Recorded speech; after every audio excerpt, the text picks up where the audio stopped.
Assalamualaikum warahmatullahi wabarakatuh. Gimana kabarnya teman-teman? Hari ini kita akan coba belajar ya tentang uji heteroskedastisitas, linearitas, dan multikolinearitas. Namun untuk video kali ini kita akan fokus untuk uji heteroskedastisitas dulu ya teman-teman. Dimana uji heteroskedastisitas ini adalah kita akan menguji apakah data itu eh, homogen gitu ya ataukah, homoskedastis atau heteroskedasitas begitu teman-teman. Untuk pengertiannya sendiri, teman bisa searching di internet atau di buku, tapi kira-kira, pengertiannya seperti ini teman-teman. Jadi adalah kondisi dalam analisis regresi di mana varians dari residual atau kesalahan prediksi tidak konstan di seluruh rentang nilai variabel independen. Dalam regresi linear klasik, asumsi bahwa varian residual adalah konstan disebut homoskedastisitas dan jika asumsinya tidak terpenuhi maka heteroskedastisitas. Nah, untuk mengujinya ada banyak ya dan untuk video kali kita akan coba uji Glasser ya. Baik, contoh lainnya sebenarnya tentang heteroskedastisitas ini contoh penelitiannya adalah misalnya gini. Jadi pengaruh pendidikan misalnya ya, pengaruh pendidikan terhadap pendapatan seorang karyawan misalnya gitu ya. Nah, ini sering terjadi, heteroskedastisitas di mana ketika, pendidikannya misalnya masih rendah, misal SD biasanya pendapatnya nih konstan lah ya di bawah atau paling, mentok di UMR begitu. Tapi ketika ketika pendidikannya tinggi, misalnya dia udah MPD atau, MT ya, atau dia S2 atau S3, biasanya, pendapatannya beda-beda kan.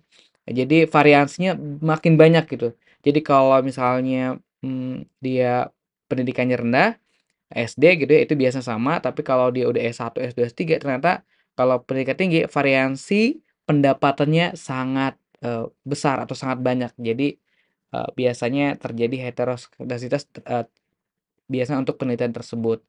Oke teman-teman, biar nggak jauh dan panjang lebar ya, kita coba belajar tentang untuk uji Glasser.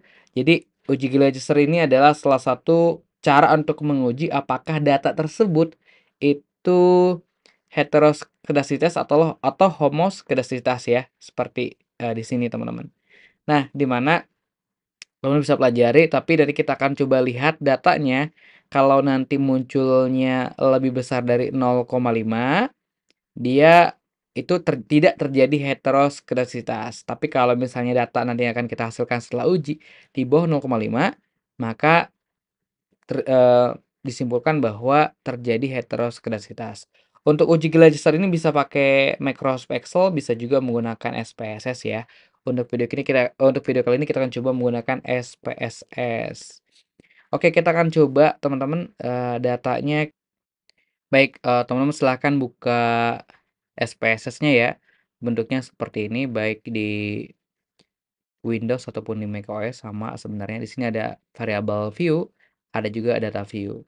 Nah, variabel yang teman-teman masukkan atau datanya biasanya tergantung datanya ya. Teman ketik di sini punya data namanya ada motivasi, teman-teman ya.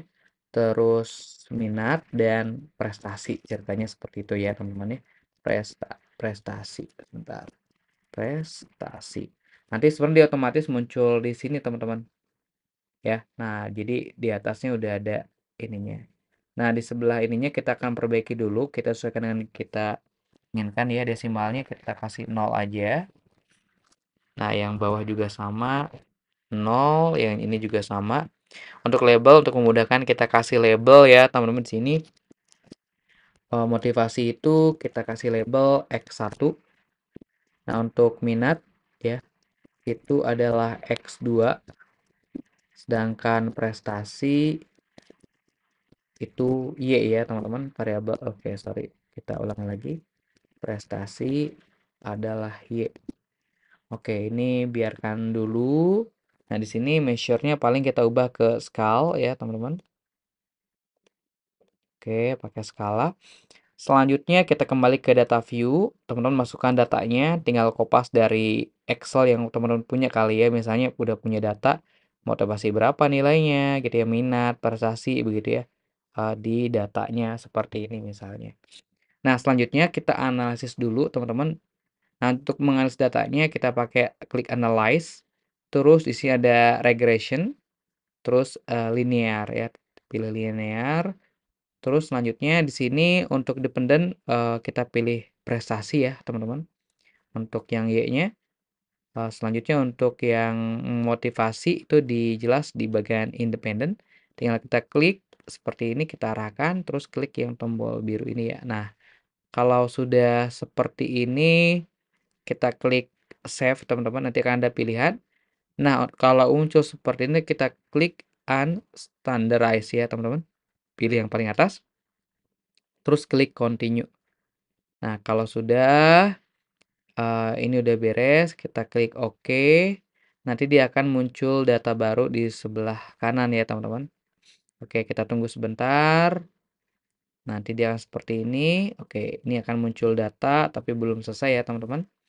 Oke, kita biarkan. Nah, ini sekarang muncul data baru namanya res1. Nah, selanjutnya ini belum selesai, kita lanjutkan, teman-teman.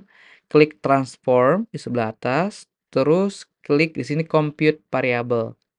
Nah, di bagian target variable kita tambahkan namanya, penamanya adalah res ya, teman-teman. Jadi di sini kita ketik abs res, teman-teman. Nah, seperti ini, abs res. Nah, di bagian numeric expression-nya kita ketik juga abs, res underscore 1 tutup kurung. Nah, untuk function group kita pilih all dan function and special variable kita pilih abs ya, teman-teman. Nah, seperti ini kalau udah oke, kita klik oke, teman-teman. Nah, ini akan muncul data baru namanya absres. Nah, sekarang baru kita ulangi kayak yang pertama, hanya variabel y-nya kita ganti menjadi absres ya. Kita analyze, terus regression, linear, terus nah ini kita ganti, kita keluarkan dulu, terus kita pilih absres. Nah, masukkan seperti ini, terus pilih save. Kita pilih unstandardized ya, klik continue teman-teman. Nanti akan berubah harusnya kalau setelah kita klik oke ya teman-teman. Oke, tunggu sebentar. Oke, datanya sudah berubah teman-teman. Nah, di sini kita lihat data di bagian koefisien A-nya, di bagian motivasi X1 itu 0,004 dan minatnya adalah 0,007.